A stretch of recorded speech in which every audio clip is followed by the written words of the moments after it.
อุทธัปปาทิยังกินจิสมุทัยธรรมังสัพพันตังนิโรธธรรมันติปวัตติเตจะภควตาธรรมจักเก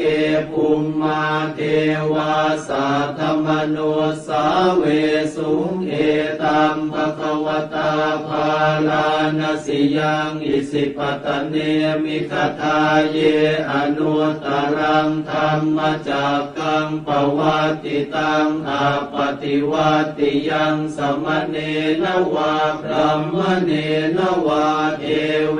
นวามาเรนวาพรหมุนาวาเกณจิวาโลกัสมิติภูมานังเอวานังสัทธังสุตวาจาตุมหาราชิกาเทวาสัทธมโนสาเวสุงจาตุมหาราชิกานังเทวานังสัทธังสุตวาตาวติงสาเท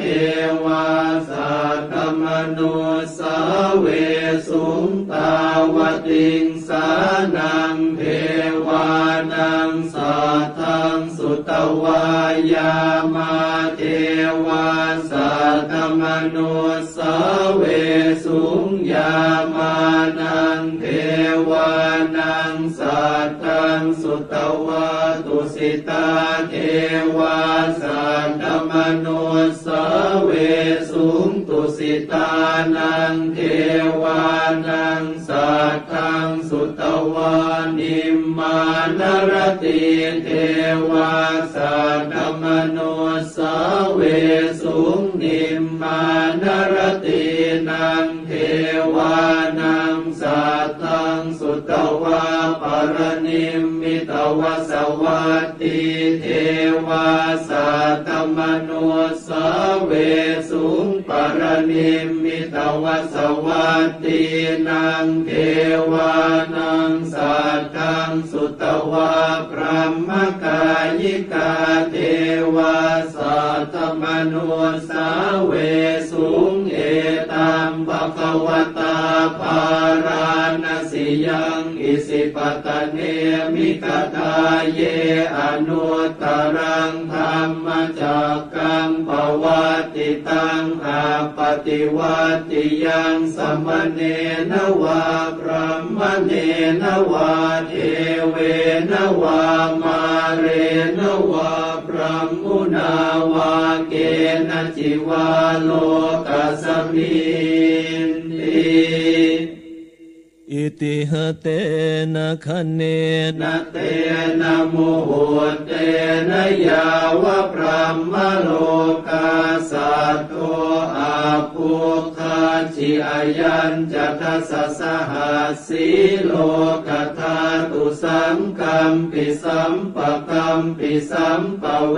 ทิอาปมาโนจะโอลาโลโอภาโสโลเกปาตุละโห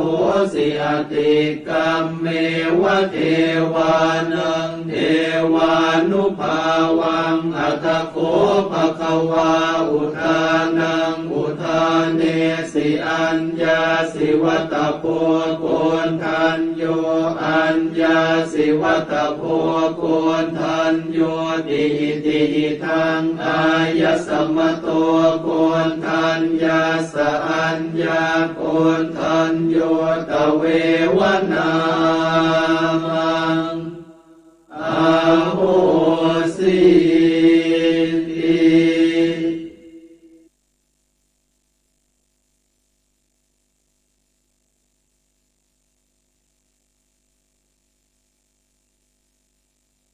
บทสวดเมตตาพรหมวิหารภาวนา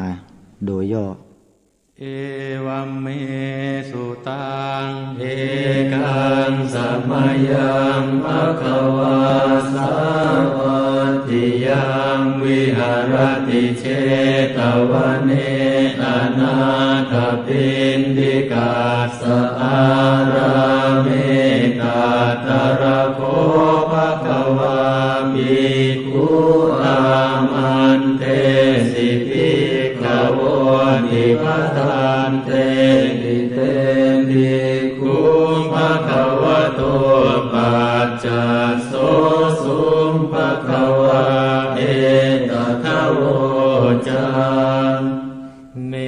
ตายาภิกขเวเจโตวิมุตติยาอาเสวิตายาปาวิตายาปมุริกตายายานิกตายาวัตถุกตายาอนุทิตายาปริจิตายาสุสมาราตายาเอกตัสสานิสังสาปาติกังคากตเมเอกตัสสะสุขังสุปฏิสุขังปฏิพุชฌตินะปาปะกังสุปินังปัสสติมนุสสานังปิโยโหติละมนุสสานังปิโยโหติเทวตาราคันตินาสะอาคิวาวิสังวาสัตตังวากรรมติตุวตังจิตตังสมาธิยติมุขวันโนวิปัสสิทติอาสัมมุลลโหปะรังกโรติอุตตริงนาปฏิวิชันโตธัมมโรกุปะโคโหติเมตตายาภิกขเวเจโตวิมุตติยาอาเสวิตายาภาวิตายาภมุริกตายายานิกตายาวาตุกตายาอนุทิตายาปริจิตายาสุสมาราตายาอิเมเอกตัสสานิสังสาปานิกังคาติอนุทิโสภารณาเมตตาเจโตวิมุตติอาติโอติโสภารณาเมตตาเจโตวิมุตติอาติทิสาภารณาเมตตาเจโตวิมุตติอาติหาคาเรหิอนุติโสภารณาเมตตาเจโตวิมุตติกติหาคาเรหิโอติโสภารณาเมตตาเจโตวิมุตติกติหาคาเรหิติสาภารณาเมตตาเจโตวิมุตติปัญจหาคาเรหิอนุทิโสภารณาเมตตาเจโตวิมุตติสัตตหาคาเรหิโอติโสภารณาเมตตาเจโตวิมุตติทัสสะหาคาเรหิติสาภารณาเมตตาเจโตวิมุตติกัตตเมหิปัญจหาคาเรหิอนุทิโสภารณาเมตตาเจโตวิมุตติสัพเพสัตตาอเวราอภยาปัจจานิฆาสุขีอัตตานังปริหารันตุสัพเพปานาอเวราอภยาปัจจานิฆาสุขีอัตตานังปริหารันตุสัพเพภูตาอเวราอภยาปัจจานิฆาสุขีอัตตานังปริหารันตุสัพเพปุคลาอเวราอภยาปัจจานิฆาสุขีอัตตานังปริหารันตุสัพเพอัตตภาวะปริยาปันนาอเวราอภยาปัจจานิฆาสุ สุขีอัตนังปริหารันตุอิเมหิปัญจอาการเรหิอนุติโสภรณาเมตตาเจโตวิมุตติกตเมหิสัตตาการเรหิโอติโสภรณาเมตตาเจโตวิมุตติสัพพะอิติโยอเวราปยาปัจจานิกาสุขีอัตนังปริหารันตุสัพเพปุริสาอเวราปยาปัจจานิกาสุขีอัตนังปริหารันตุสัพเพอริยาอเวราปยาปัจจานิกาสุขีอัตนังปริหารันตุสัพเพอนาริยาอเวราปยาปัจจานิกาสุขีอัตนังปริหารันตุสัพเพเทวาอเวราปยาปัจจานิกาสุขีอัตนังปริหารันตุสัพเพมนุสาอเวราปยาปัจจานิกาสุขีอัตนังปริหารันตุสัพเพวินิปาติกาอเวราปยาปัจจานิกาสุขีอัตนังปริหารันตุอิเมหิสัตตาการเรหิโอติโสภรณาเมตตาเจโตวิมุตติกตเมหิทาสหการเรหิติสาภรณาเมตตาเจโตวิมุตติสัพเพปุราติมายติสายสัตตาอเวราปยาปัจจานิกา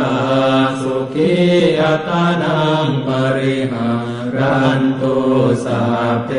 ปัจฉิมายติสายสัตตาอเวราปยาปัจจานิกาสุขีอัตนังปริหารันตุสัพเพอุตตรายติสายสัตตาอเวราปยาปัจจานิกาสุขีอัตนังปริหารันตุสัพเพทักขินายติสายสัตตาอเวราปยาปัจจานิกาสุขีอัตนังปริหารันตุสัพเพปุราติมายาอนุทิสายสัตตาอเวราปยาปัจจานิกาสุขีอัตนังปริหารันตุสัพเพปัจฉิมายาอนุทิสายสัตตาอเวราปยาปัจจานิกาสุขีอัตนังปริหารันตุสัพเพอุตตรายาอนุทิสายสัตตาอเวราปยาปัจจานิกาสุขีอัตนังปริหารันตุสัพเพทักขินายาอนุทิสายสัตตาอเวราปยาปัจจานิกาสุขีอัตนังปริหารันตุสัพเพเหติมายติสายสัตตาอเวราปยาปั ชานิกาสุขิยตานังปริหารันตุสัพเพอุปาริมายติสายสัทธาอเวราปยาปัจจานิกาสุขิยตานังปริหารันตุอิเมหิทัสสหการหิติสายปารณาเมตตาเจโตวิมุตติ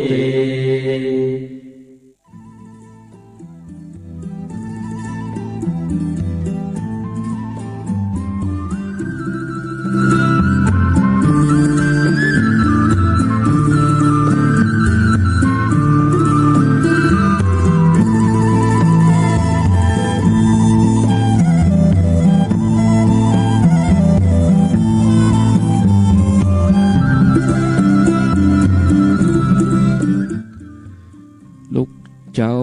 ตื่นตัวเจ้าบัวกับหันเยื่องนาพังพร้อมลุกควายบ่อตันหนต่างกีดกอมก้าตัวบ่ต้อมปุ่นอายจุงเก่งเข้าไว้อย่าไปเฮือควายต่อหน้าสบายจำไว้เน้อเจ้าจำไว้เน้อเจ้าหลับลุกเจ้ากินพักดังป่ายหลับลุกขวายกินพักดังเกาลุกเจ้าได้หลายลุกขวายได้น้อยหลับลุกเจ้าเป็นเจ้าดังหลายหลับลุกขวายป่าเฮอลูกหลานเป็นหนี้เป็นข้าเน้อตื่นมาเฮียเน้อลุกมาเฮียเน้อลุกเน้อลุกเน้อลุกตื่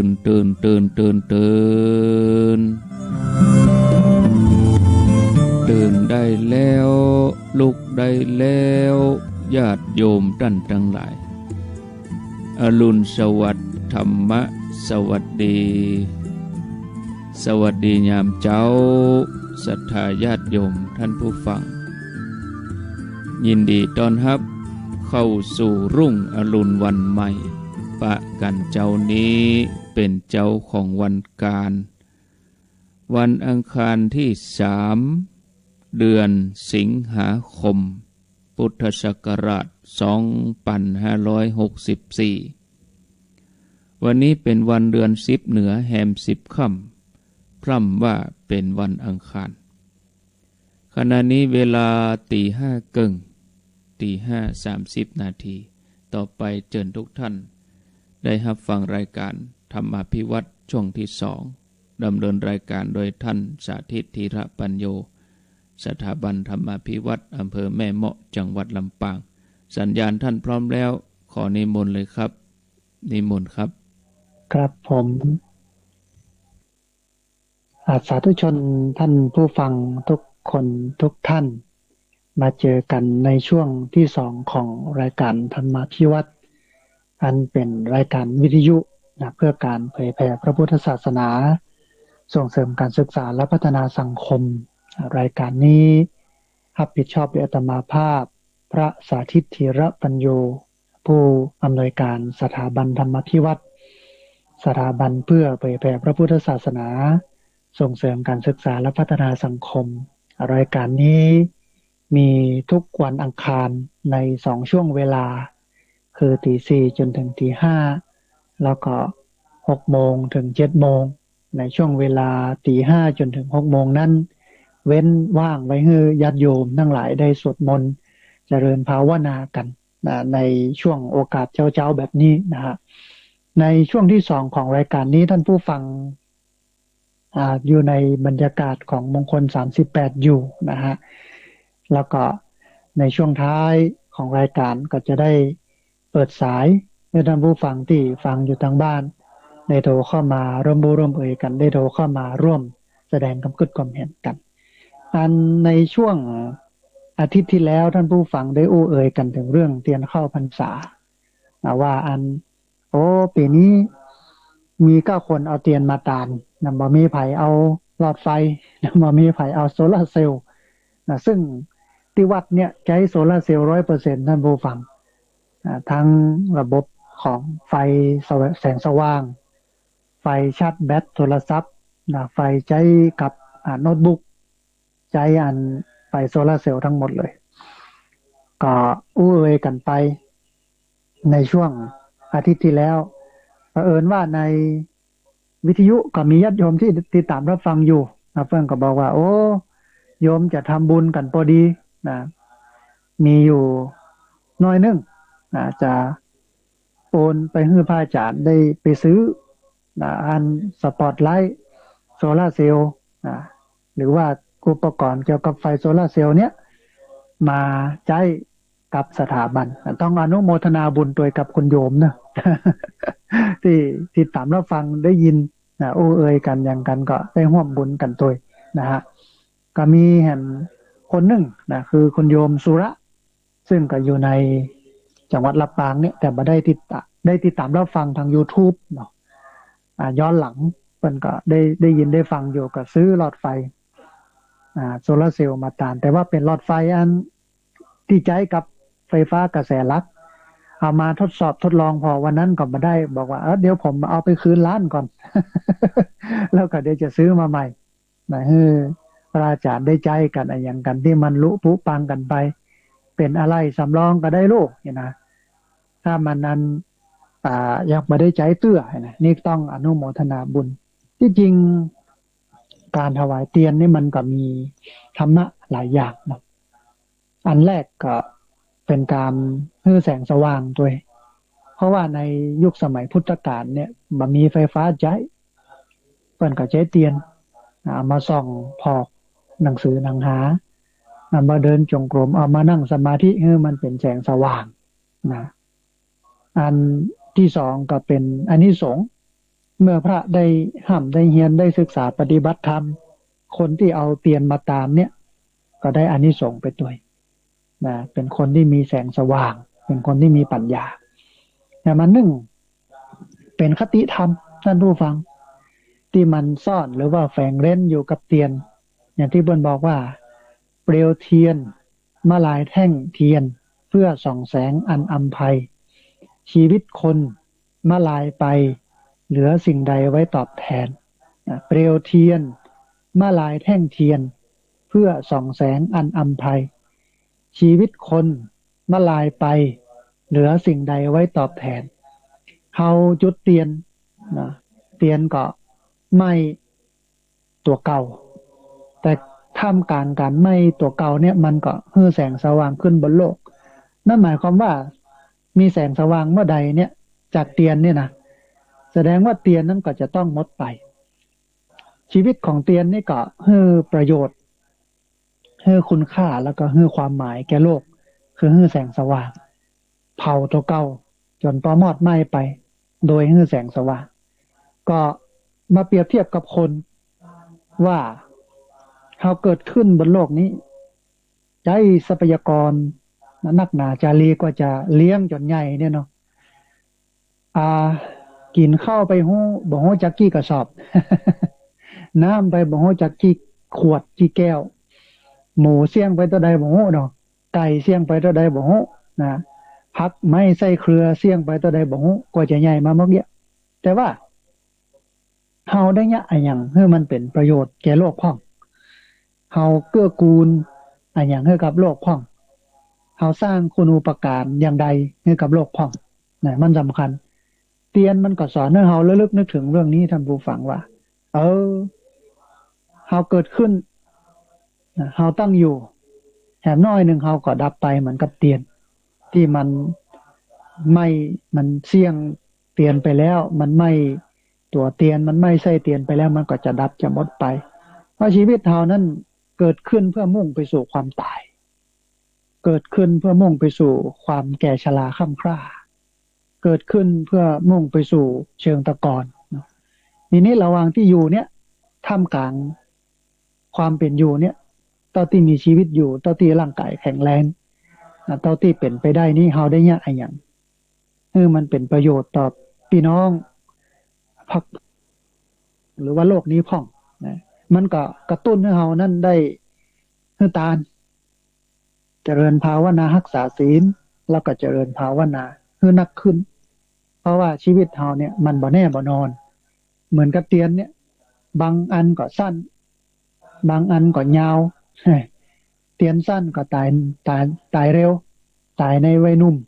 นะเตียนยาวก็ตายในวัยแก่แต่ท้ายที่สุดมาทุกคนต้องตายไม่ว่าจะตายหนุ่มตายเฒ่านะก็ตายแน่นอนนะอันนี้ก็เป็นอันหนึ่งที่ได้จากเตียนได้จากเตียนแต่ว่ายุคนี้สมัยนี้พระเปิ้นบ่ค่อยใจเตียนกันนักท่านผู้ฟังนะเตียนเข้าพรรษานี่ก็เต็มวัดเต็มว่ากันไปหมดนะฮะก็เลยมองถึงอุปกรณ์ไฟฟ้าที่จริงในยุคก่อนเนี่ยก็ประชาสัมพันธ์หรือแนวคิดไปว่าแทนที่เขาจะตานเตียนนะบ้านหลังนั้นตานเตียนบ้านหลังนี้ตานเตียนในหมู่บ้านนึงเนี่ยเนาะก็จะได้สัก10 เล่มเนี่ยสมมตินะเนาะก็เอาปัจจัยมาห้อมกันนะเอาปัจจัยมาห้อมกันไปบูรณะสายไฟในกุฏิหลวงพ่อในกุฏิตุลุงเนี่ยเพื่อให้ได้ระบบไฟใหม่นะจัดสายไฟใหม่เพราะว่าสายไฟที่มันมีอยู่เนี่ยมันเก่าแล้วลูกหมอจัดกี่ปีกี่ตาแล้วนะฮะถ้าสายไฟเก่าเนี่ยไฟมันสามารถที่จะลัดวงจรได้เหมือนกับ เล่าให้ท่านผู้ฟังได้ฟังกันในตอนต้นรายการว่ามีบ้านไฟไหม้อาตมาภาพก็ไปเกื้อกูลเปิ้นโดยเอาจตุปัจจัยไทยธรรมเครื่องปรุงไข่ไก่ข้าวสารอาหารแห้งอย่างเอาไปให้เปิ้นไปให้กำลังใจกลับไปสอบไปถามเปิ้นนะว่ามันไหม้อย่างไรนะเปิ้นบอกว่ามันไหม้เสากลางที่คัดเอาไฟอยู่พอดีบ้านสาวปีท่านผู้ฟังติดไฟกันมาเมินสายไฟมันเก่ามันแก่โลกมันก็ชำรุดนะก็เกิดช็อต ก็เกิดไฟไหม้บ้านเนี่ยก็อันตรายเนี่ยท่านผู้ฟังถ้าเราจะตานกันอย่างนี้เนาะเอาเตียนมาตานก็ไม่ต้องแล้วเอาสตังไปห้อมกันนะไปบูรณะปฏิสังขรณ์ระบบไฟของวัดใหม่บ่จำเป็นจะต้องเอาอัน ศาลาวิหารก็ได้ถ้ามันปัจจัยน้อยนะก็เอากุฏิน้อยๆนะสักหลังนึงปีนี้นะปีหน้าเอาหลังนึงเนี่ยหรือว่าเก็บหอมไว้เป็นกองทุนนะเอามาจ่ายค่าน้ำจ่ายค่าไฟนะนี่มันก็ได้หมดหลายมิติถ้าจะทำท่านผู้ฟังนะอย่างศาลาวิหารก็หอมสตังกันแก้สายไฟที่มันเก่ามันผุมันพังเอา10 ปี20 ปี30 ปีแล้วเนี่ยพอเปื่อยแล้วเนี่ยมันมีโอกาสที่จะช็อตกันง่ายก็เอาไปเปลี่ยนนะให้มันได้สายไฟใหม่ขึ้นมากุฏิกาศาลากาวิหารก็จะปลอดภัยจากกระแสไฟฟ้าที่มันจะรัดวงจรไฟไหม้อันนี้ก็เป็นแนวคิดหนึ่งนะท่านผู้ฟังนะให้ท่านผู้ฟังเอาไปคิดนะเพื่อที่จะตานให้มันได้ประโยชน์อย่างที่วัดเนี่ยใช้โซลาร์เซลล์หรอนักหนาปาป้านนะมีอยู่25 ไร่ท่านผู้ฟัง มันใช่วัดน้อยๆนะ25 ไร่กว้างขวางพอสมควรนะฮะศาลาก็ ตอนนี้ที่ท่านผู้ฟังมาทอดกฐินทอดผ้าป่าครั้งที่แล้วนำโดยท่านอาจารย์พระครูอภิวัฒนวิกรมเนี่ยตอนนี้ก็จะปูกระเบื้องพื้นเพราะว่ากระเบื้องได้ครบแล้วที่จ้าเนี่ยเพราะว่ามันจ้าศาลาท่านผู้ฟังมันบ่ว่างงานหลายงานติดนั่นติดนี่นะก็จะเคลียร์กันได้เนี่ยโอ้ใช้เวลาเมินตอนนี้ก็บักกี่วันเนี่ยบักเกินติด1เนี่ยเนาะศาลาก็จะมาแล้วแต่ว่ากระเบื้องนี่มาก่อนไปสั่งไปพอไปกอยมาเรียบร้อยเตรียมที่จะติดกระเบื้องพอติดกระเบื้องปุ๊บก็จะตาสีตาสี แต่อย่างที่บอกก็คือใจสีปูนรอบโอเปิ้ลก็เอาแปรงประมาณสัก 90,000แต่ว่าสีปูนรอบเนี่ยมันอดมันทนท่านผู้ฟังมันบ่ลอกบ่ดำนะอย่างที่เปิ้ลว่าเนี่ยไม่ลอกไม่ดำจำนำไม่ได้นะมันบ่ลอกมันบ่ดำเอามาทาแล้วมันก็อดเมินมากก็บ่เปื้อนตัวนะขี้เปอะขี้โคลนอย่างกับบ่เปื้อนถ้าเปื้อนก็ล้างออกได้สีบ่ลอกนะก็ใจสีปูนรอบคิดว่าเดือนสิงหาเนี่ยได้ทำได้เสร็จถ้าปูกระเบื้องนี่ก็ประเมินใจเวลาอยู่ประมาณสัก7 วันแต่ว่า ศาลาจะมาเทปืนเหียก่อนเพราะว่าปืนมันบ่เท่ากัน ตอนที่เทศาลาหมู่นี้อันศาลาบ้านๆเนาะก็มาทำมาอย่างกันเนี่ยแต่มันก็พอที่จะใจได้อยู่แต่ว่าศาลาที่เปิ้นจะปลูกกระเบื้องก็มาพอละว่าปืนมันบ่เท่ากันต้องเทปืนเหียก่อนเสร็จแล้วก็ให้ปูก็ ทำกันไปอย่างกันไปน่าจะประมาณสัก10 วันหรือติดหนึ่งเนี่ยน่าจะแล้วนะฮะเสร็จแล้วปุ๊บก็จะห้องศาลาสีมาละตาหน้าตาก็จะตาน ตานกันในช่วง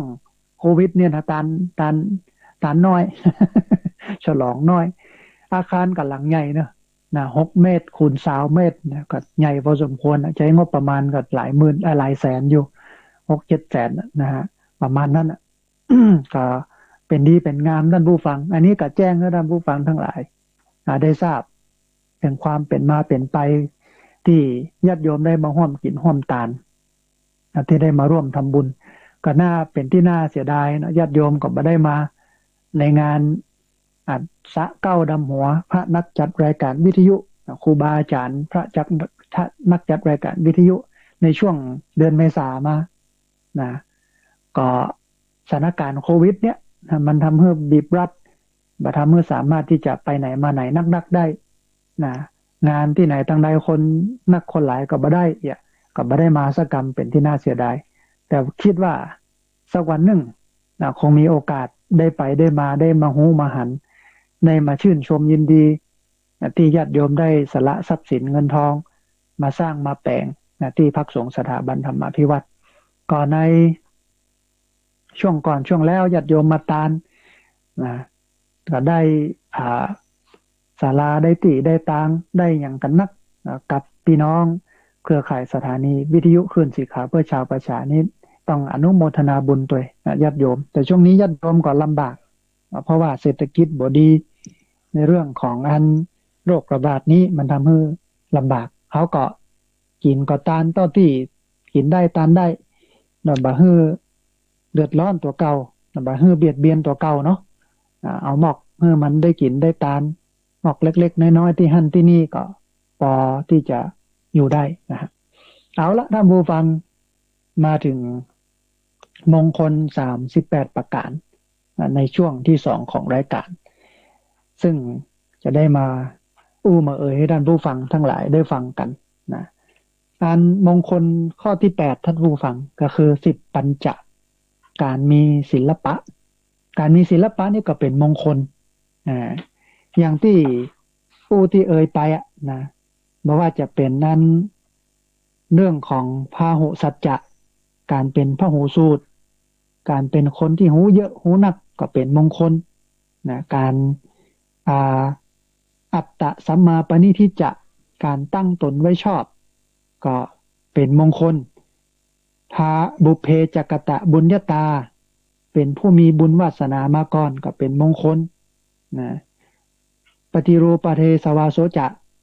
การอยู่ในถิ่นฐานอันเหมาะสมเป็นถิ่นฐานปฏิรูปก็เป็นมงคลนะปูชาจะปูชนียนังการบูชาบุคคลที่คนบูชาก็เป็นมงคลปัณฑิตตานันจะเสวนาการคบบัณฑิตการเสวนากับบัณฑิตการอยู่การกินกับบัณฑิตก็เป็นมงคลรวมไปจนถึงมงคลข้อที่1พูดถึงเรื่องของอาเสวนาจะพาลนังการบ่คบคนพาลก็เป็นมงคลนะอย่างที่ว่าเนี่ยอย่าคบมิตรที่พาลสันดานชั่วจะพาตัวเน่าดิบจนชิบหายแม้ความคิดชั่วช้าอย่ากล้ำกลายเป็นมิตรร้ายภายในทุกใจครันนะอันนี้อาเสวนาจะพาลนังการบ่คบบัณฑิตการบ่คบคนพาลขออภัยอันที่2ปัณฑิตานันจะเสวนาการคบบัณฑิตควรคบหาบัณฑิตเป็นมิตรไว้จะช่วยให้พ้นทุกข์สุขสันต์ความคิดดีเลิศล้ำยิ่งสำคัญควรคบกันอย่าเขวทุกเวลา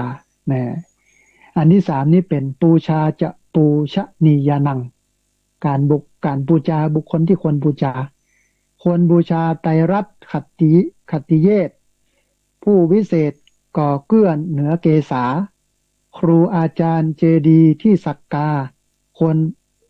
บุปผาด้วยบุปผาปฏิบัติสวัสดิการนะอันนี้เป็นมงคลข้อที่3นะฮะมงคลข้อที่4นี้อู้ถึงเรื่องของปฏิรูปเรสวาโสจะการอยู่ในถิ่นอันเหมาะสมเป็นเมืองกรุงทุ่งนาหรือป่าใหญ่ทางมาไปคบคันธัญญาหารมีคนดีที่ศึกษาพยาบาลปลอดภัยพานควรอยู่กินถิ่นนั่นแหละนะมาถึงมงคลข้อที่5อู้ถึงเรื่องของบุพเพจักตะบุญญาตา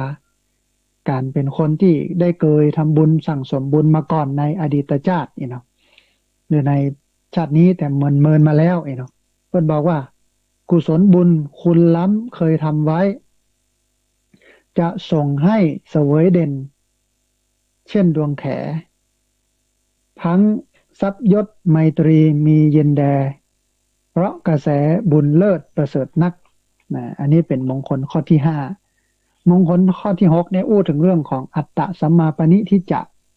การตั้งตนชอบนะต้องตั้งตนกายใจในทางถูกเร่งฝังปลูกตนไว้ให้ถูกหลักเมื่อตัวตนยังมีเป็นที่รัก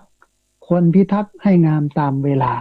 อันนี้เป็นอัตตสัมมาปณิทิจะการตั้งตนไว้ชอบนะก็โอ้ถึงเรื่องของ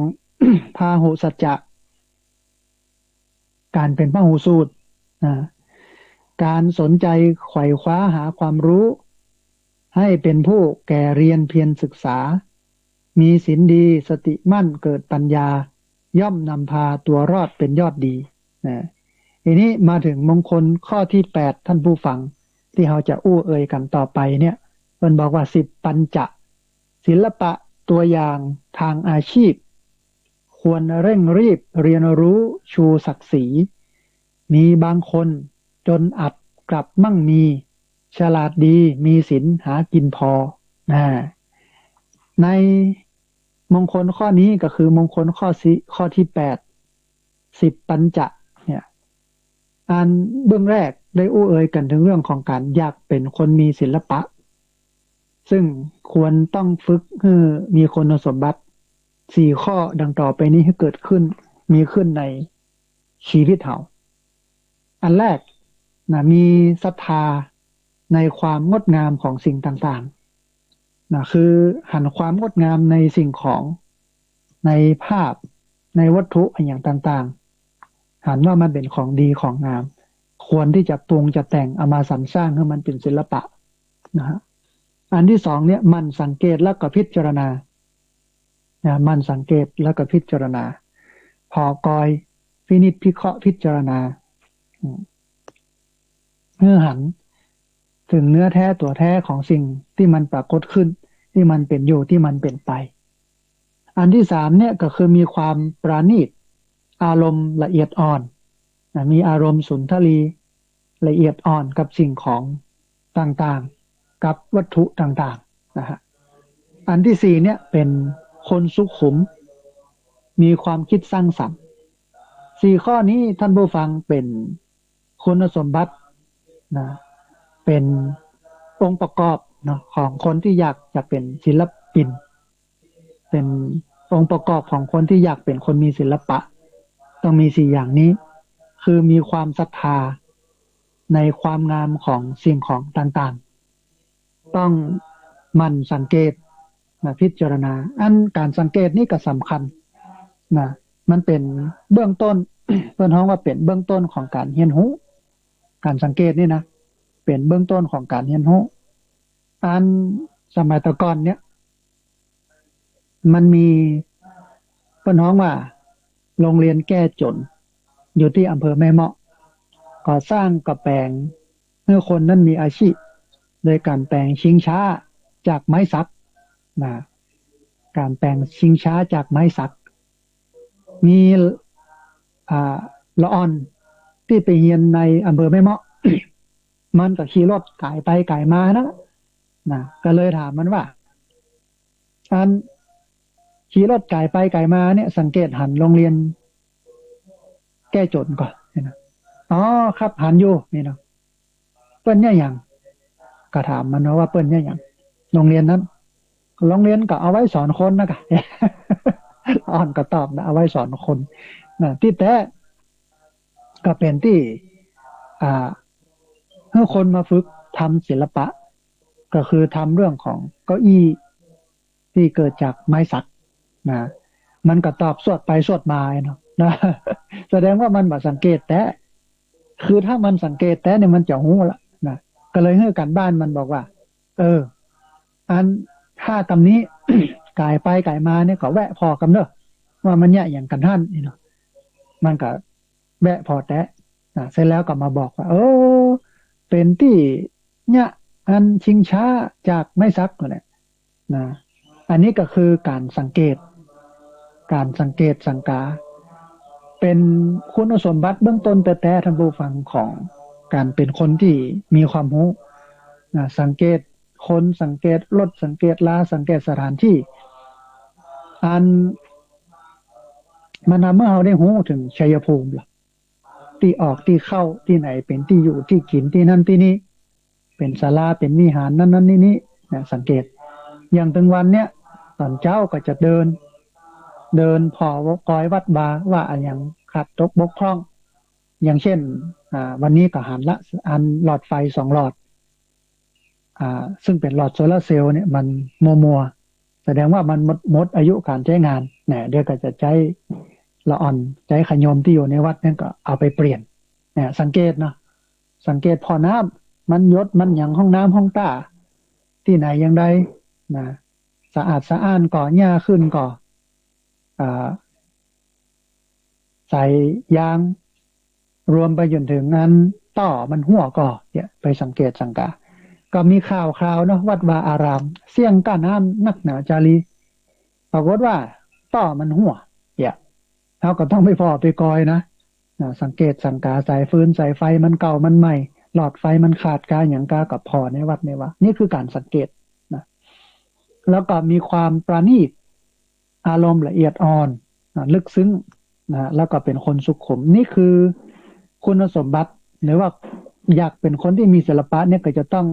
มี4ข้อนี้อยู่ในหัวอกหัวใจนะฮะมันก็คือองค์ประกอบของศิลปะสิ่งที่ทำแล้วจัดว่าเป็นศิลปะเนี่ยต้องประกอบไปด้วย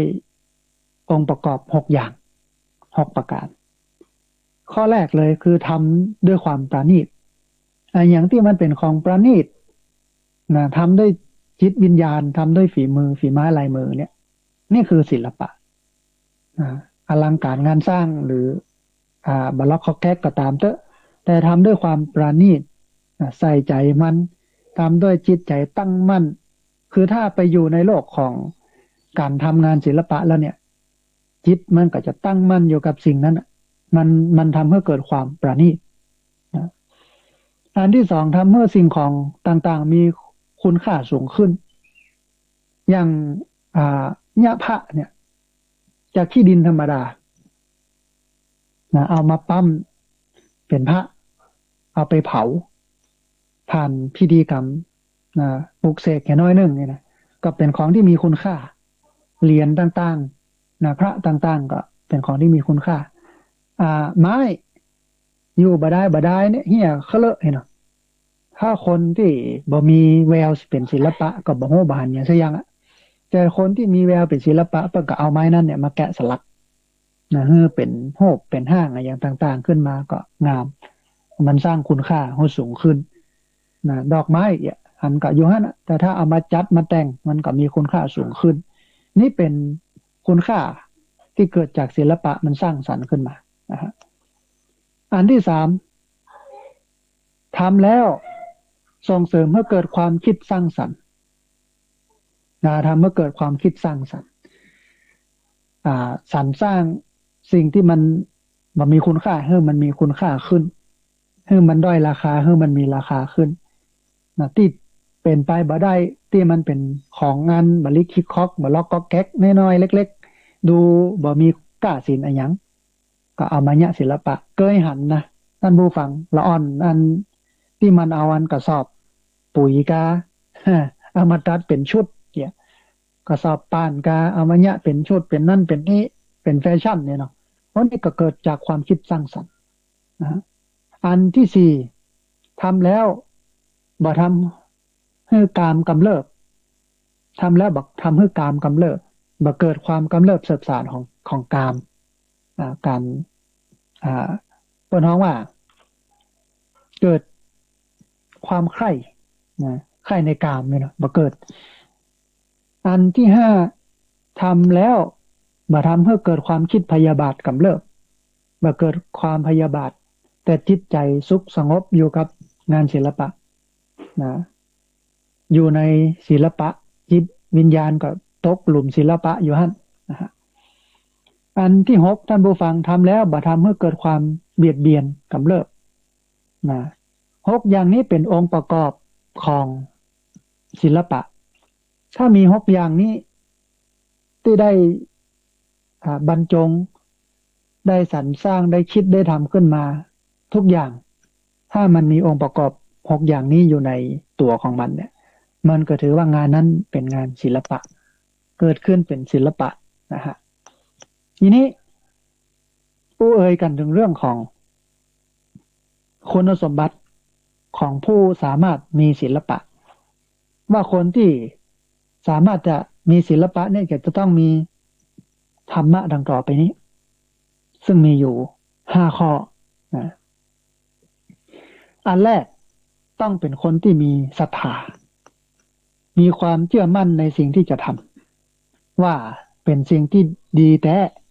มีประโยชน์แท้แล้วก็มีใจฮักที่จะทำแล้วก็ตั้งใจมั่นว่าจะต้องทำให้สำเร็จทำให้ลุล่วงต้องศรัทธาก่อนมีความศรัทธาในงานศิลปะนะเกิด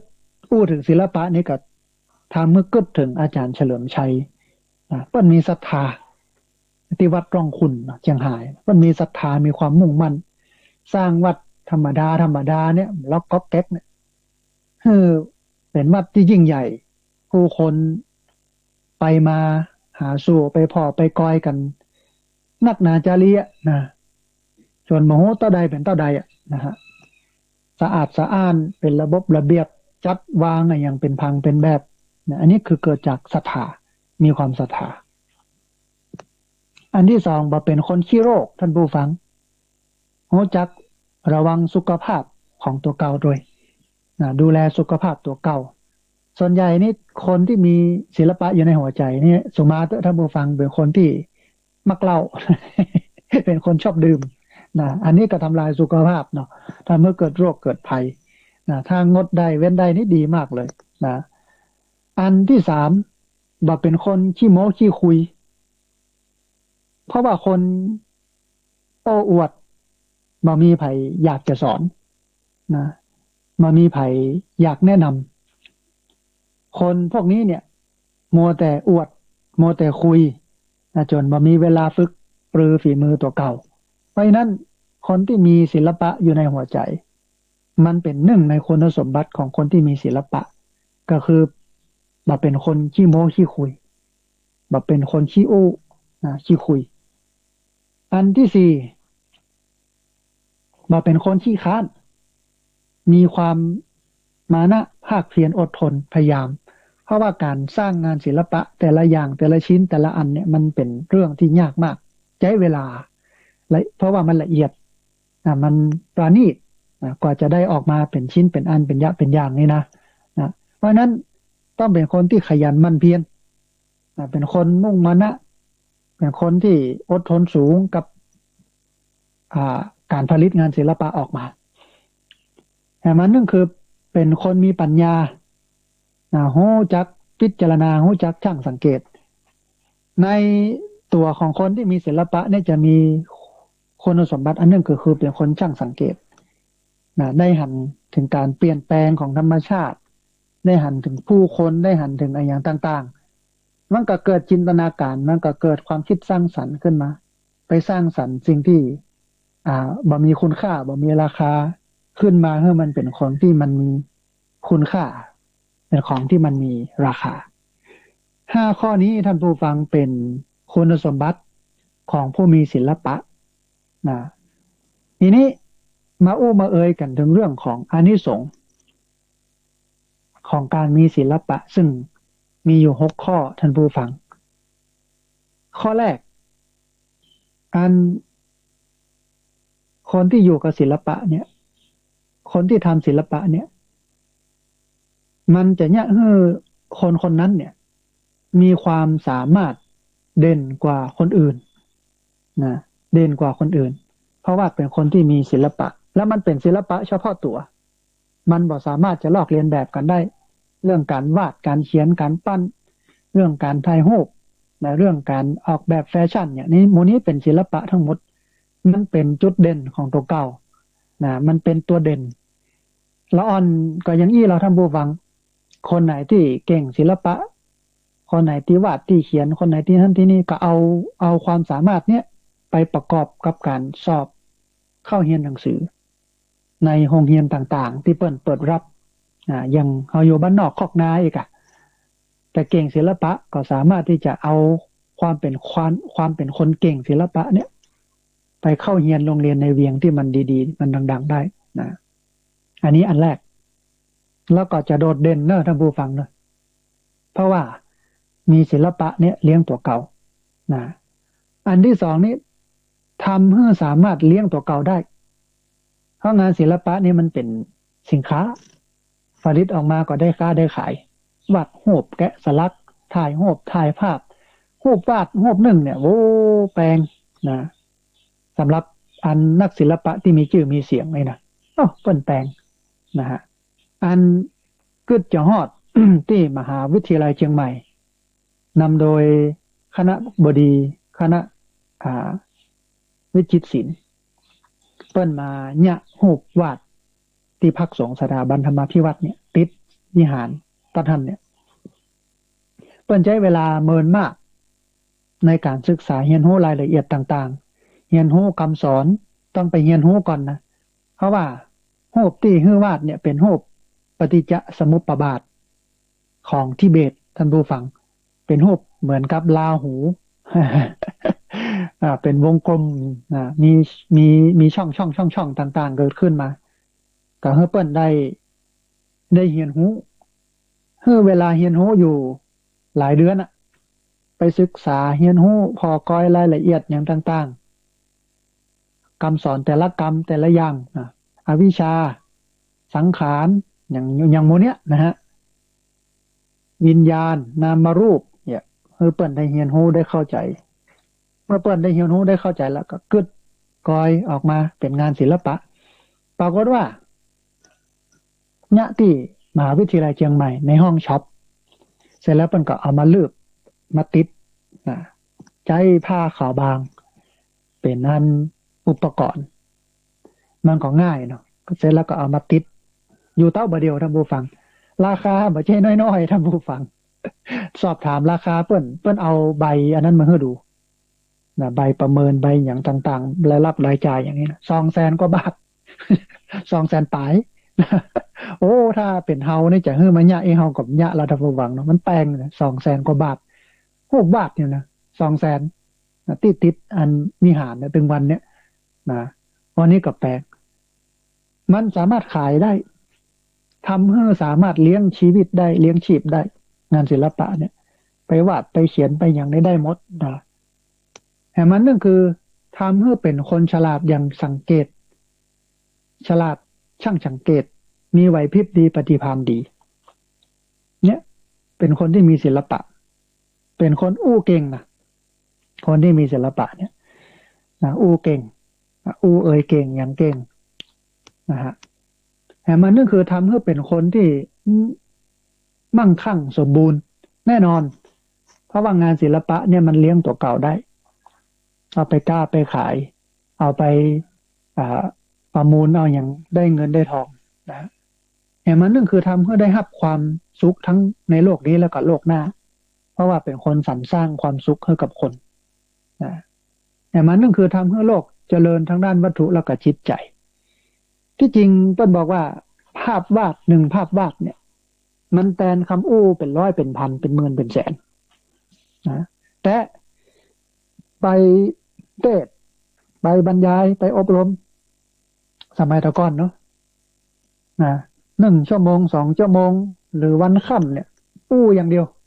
บ่มีตอนนั้นยังบ่มีสื่อบ่มีหยังเตื้อบ่มีโน้ตบุ๊กเตื้อบ่มีโน้ตบุ๊กเตื้อก็อู้เอ๋ยอย่างเดียวนะโอ้ยิดท่านผู้ฟังคนเดียวแต่พอมีสื่อขึ้นมามีภาพนั้นภาพนี้มีคลิปวิดีโอนั้นคลิปวิดีโอนี้เปิดเพื่อละอ่อนพอ เขาก็ได้พักยั้งปากยั้งคอ ได้ยั้งหายใจมันก็ดึงดูด ละอ่อนด้วยนะเพราะมันสนใจพ่อมันสนใจก้อยเฮ้ยนะมันใส่ใจมีตึงมันครบอรรถรสนะในการสอนรูปเสียงนะมาพร้อมหมดมีตึงหูมีตึงเสียงมีตึงภาพเคลื่อนไหวนะมันมาพร้อมกันหมดก็ทำให้ได้ม่วนอกม่วนใจกับการได้สังเกตการพอการก้อยอันนี้คืออานิสงส์ของงานศิลปะซึ่งก็มีอยู่ประมาณสัก6อย่างนะเอาล่ะท่านผู้ฟังขณะนี้ท่านผู้ฟังกำลังติดตามรับฟังรายการวิทยุนะชื่อว่ารายการธรรมาภิวัตน์อันเป็นรายการวิทยุเพื่อการเผยแผ่พระพุทธศาสนา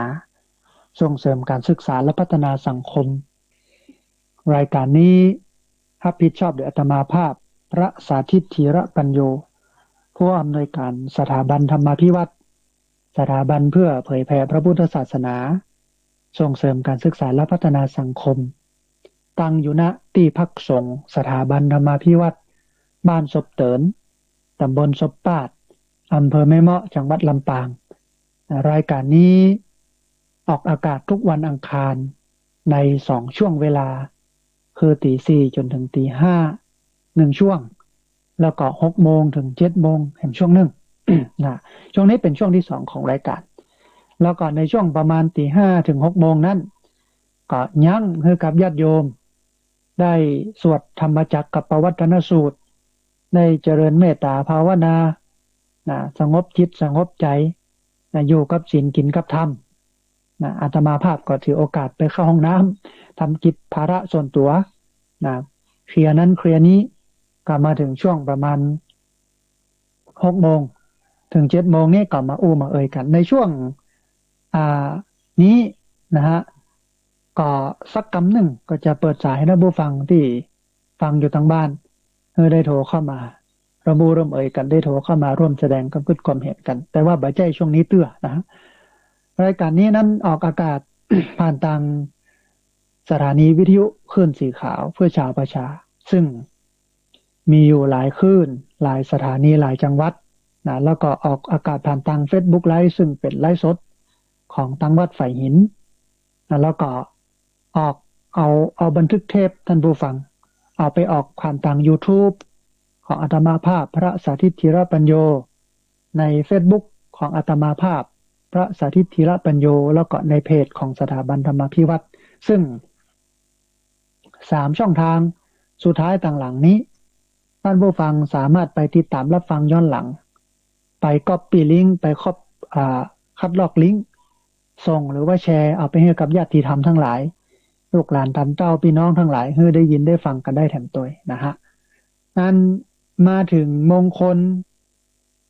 ข้อที่8ท่านผู้ฟังที่ได้เอ่ยกันไปคือ10ปัญจการมีศิลปะอย่างที่บอกไว้ว่ามีศิลปะตัวอย่างทางอาชีพควรเร่งรีบเรียนรู้ชูศักดิ์ศรีมีบางคนจนอับกลับมั่งมีฉลาดดีมีศีลหากินพอซึ่งก็มีเนื้อหาสาระอยู่หลายหมวดหลายตอนในเรื่องของ10ปัญจนะฮะอย่างแรกก็กันถึงเรื่องของการอยากเป็นคนมีศิลปะเนี่ยจะต้องฝึกให้เกิด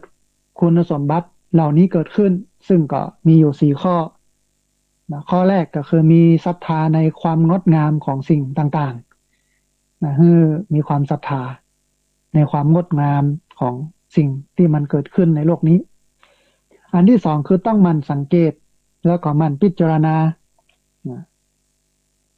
อันที่3นี่ก็คือจะต้องมีความปราณีตมีอารมณ์ละเอียดอ่อนอันที่4นี่เป็นคนที่สุขุม มีความคิดในเชิงสร้างสรรค์อันนี้เป็นคนที่อยากเป็นคนที่มีศิลปะมีอยู่4 ข้อ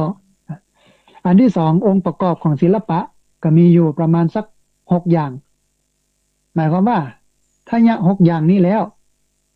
ได้ครบหมดประกอบกันเนี่ยก็ถือว่าเป็นคนที่มีศิลปะหรือทำสิ่งใดที่ประกอบไปด้วย6 อย่างนี้ก็ชื่อว่าเป็นคนที่มีศิลปะอันแรกคือทำด้วยความประณีตเอาใจใส่ทำด้วยความละเอียดอ่อนนะมุ่งมานะพยายามฝ่าฟันไปนะฮะอันที่2เนี่ยทำให้สิ่งของต่างๆเนี่ยมันมีคุณค่าสูงขึ้นแบ่งบะหินธรรมดากับแกะสลัก ออกมานะแบ่งไม้ธรรมดานี่กับแกะสลักออกมาเอากระดาษธรรมดานี่ก็วาดรูปออกมาให้มันมีคุณค่าสูงขึ้นนะอันที่3ทำแล้วมันส่งเสริมให้เกิดความคิดสร้างสรรค์เป็นความคิดสร้างสรรค์ขึ้นมานะอันที่4ทำแล้วบ่ทำให้เกิดกามกำเริบบ่ให้มีความใคร่กำเริบนะอันที่5ทำแล้วบ่ทำให้เกิดความคิดพยาบาทกำเริบอันที่6ทำแล้วบ่ทำให้เกิดความคิดเบียดเบียนกำเริบ6 อย่างนี้เป็นองค์ประกอบของศิลปะทุกชิ้นที่ผลิตออกมาก็ต้องผ่าน6 อย่างนี้ถึงจะชื่อว่าเป็นองค์ประกอบของศิลปะอย่างแท้จริงนะทีนี้มันมีคุณสมบัติของผู้มีศิลปะซึ่งก็มีอยู่ประมาณสัก5 ข้อท่านผู้ฟังข้อแรกต้องมีศรัทธามีความเชื่อมั่นในสิ่งที่ทำว่าเป็นสิ่งที่ดีแท้มีประโยชน์แท้มีใจฮักที่จะทำแล้วก็ตั้งใจทำมันเราจะต้องทำให้มันสำเร็จให้มันลุล่วงจะใช้เวลาเมินกาจะใช้ความประณีตละเอียดอ่อนแค่ไหนอย่างใดก็ต้องมีศรัทธาในตัวนั้นอย่างมันนึงคือแบบเป็นคนขี้โรคนะแบบเป็นคนขี้โรคต้องรู้จักระวังรักษาสุขภาพตัวเก่าบ่ให้เป็นโรคนะอย่างมันนึงคือแบบเป็นคนขี้โม้ขี้คุย เป็นคนที่บ่โอ้อวดเพราะว่าคนที่โอ้อวดเนี่ยมันบ่มีใครอยากจะสอนบ่มีไผอยากจะแนะนำนะคนขี้โม้ขี้คุยขี้อวดนี่นะฮะอันที่4บ่เป็นคนขี้ค้านมีความ มานะพยายามมีความอดทนเพราะการสร้างงานศิลปะเนี่ยต้องอาศัย ข้อนี้มีความมุ่งมานะมีความอดทนมีความพยายามนะมันถึงจะเนี่ยได้หรอกแต่มันนึงคือเป็นคนที่มีปัญญารู้จักพินิจพิเคราะห์สังเกตปรับปรุงแก้ไขนั้นๆนี่นะอันนี้เป็น คุณสมบัติของคนที่มีศิลปะนะผู้ที่สามารถมีศิลปะอันสุดท้ายอู้ถึงเรื่องของอานิสงส์ท่านผู้ฟังของการมีศิลปะว่า1ทำให้มีความสามารถเด่นกว่าคนอื่นเป็นคนที่มีความสามารถเด่นกว่าคนอื่นอันที่2ทำให้สามารถเลี้ยงตัวเก่าได้อันที่3ทำให้เป็นคนฉลาดช่างสังเกตมีไหวพริบมีปฏิภาณดีอันที่4ทำให้เป็นคนมั่งคั่งเป็นคนสมบูรณ์เพราะว่าศิลปะนี่มันเลี้ยงตัวเก่าได้อันที่5เนี่ยทำให้ได้รับความสุขทั้งโลกนี้แล้วก็โลกหน้าและอันสุดท้ายนะทำให้โลกเจริญทั้งด้านวัตถุแล้วก็ทั้งด้านจิตใจทั้ง2 อย่างนี้มันเป็นไปด้วยกันเพื่อนบอกว่าแม้เพียงอย่างใดอย่างหนึ่งก็ยังประโยชน์ให้สำเร็จได้ศิลปะนี่นะแม้เพียงอย่างใดอย่างหนึ่งก็ยังประโยชน์ให้สำเร็จได้นะฮะเอาละท่านผู้ฟังนะตอนนี้ก็เป็นช่วงเปิดสายท่านผู้ฟังที่ฟังอยู่ทางบ้านจะโทรเข้ามาร่วมเอ่ยกันจะโทรเข้ามาร่วมแสดงความเห็นกันท่านผู้ฟังที่ฟังอยู่ทางบ้านเนอะโทรเข้ามาร่วมเอ่ยกันโทรเข้ามาร่วมแสดง